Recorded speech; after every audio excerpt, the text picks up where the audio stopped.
మాతరం మాతరం మాతరం భారత్ మాతా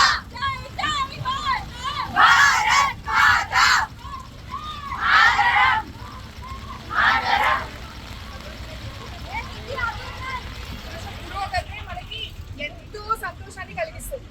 అలా మనం ముందుగా చేసింది కాశ్మీర్ లో ఆర్టికల్ 370 అన్నది ఇవ్వడం వల్ల అందరు ప్రజలకి ఏ ఇబ్బంది లేకుండా లోకలైజ్, ఒకప్పుడు అన్ని సబ్సిడీల మీద కనపడే కాశ్మీర్ ఇప్పుడు లోకలైజ్ అంటే టెర్రరిజాన్ని ఎవరు అంగీకరించట్లేదు.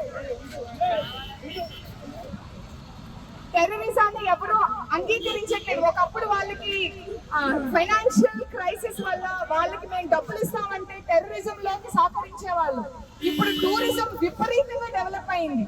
మనకు తెలిసిన వాళ్ళే మే అంటే అందరూ టూరిజం కి కాశ్మీర్ వెళ్తారు. అది భూలోక స్వర్గం. అలాంటి దాని మీద దాడి చేసి మన పురోగతిని నాశనం పట్టించిన వాళ్ళకి ఎలాంటి సమాధానం చెప్పాలో, పైగా ఎంత కర్కశం అయితే మన నీరు తాగుతూ మన దేశానికి అన్యాయం చేసే, మన దేశం గురించి మాట్లాడే రైతు ఎవడండి వాడు? ఎవడు మాట్లాడతాడు? ఎంత పురోగతి సాధించాం మనం. ఎవరి డిపెండెంట్ లేకుండా జమ్మూ కాశ్మీర్ ఒకప్పుడు అందరినీ అడుక్కునే దేశం ఇప్పుడు ఎంతో టాప్ లో ఉంది కేవలం టూరిజం మీద. ఆ టూరిజం ని వెళ్తున్న టూరిస్టుల్ని చంపేయడం ఎంత, అది ఎవరైనా అవ్వచ్చు. రేపు మనమే అబ్బా కాశ్మీర్ ఎంతో బాగుందని మనమే వెళ్తాం. అది మనలో ఎవరికైనా జరుగుంటే ఎంత బాధాకరం, ఎంత అన్యాయం. అది దానికి ఐ థింక్ మానవత్వం అన్న కులం మర్చిపోయి మోడీని కాపాడి తెచ్చుకుంటారని ఎవరి మీద మీ కోపం ఎవరి మీద చూపిస్తారు? ప్రాణం తీయడం అంత సులువా?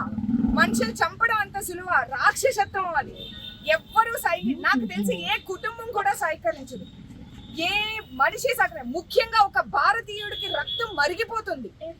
ఒక తోటి నూతన వధూవరులను చంపడమా? ఎంత అన్యాయం అది. అంతకంటే ఏమైనా దౌర్భాగ్యం ఇంకొకరికి లేదు. ఇది పిచ్చి పిరిగితనం. అంతకంటే పైశాచిక యత్నం ఇంకొకటి ఉండదు. భారతదేశం మనం ఎదుగుతున్నాం అంటేనే పక్కవాడు చూడలేకపోతున్నాడు అంటేనే మనం వాళ్ళతో మాట్లాడాలి. అలాంటిది మనం ఎంత పురోగతి సాధిస్తున్నామని వాడు సహకరించలేక ఒక పిరికి స్థానంలో వెళ్ళి దాడి చేయడం అనేది ఐ థింక్ చాలా తప్పు. అంతవరకు అయితే దాని గురించి, ఎందుకంటే భారతదేశ పురోగతి మన పురోగతి, దాన్ని దెబ్బతీసాడు. అది ఆల్రెడీ జరిగిపోయింది. టూరిజం బాగా పడిపోయింది. మళ్ళీ కాశ్మీర్ లో మళ్ళీ అల్లర్లు మొదలవుతాయి. ఎంతమంది ప్రాణత్యాగం ద్వారా మనం ఇది సాధించామో మర్చిపోకూడదు.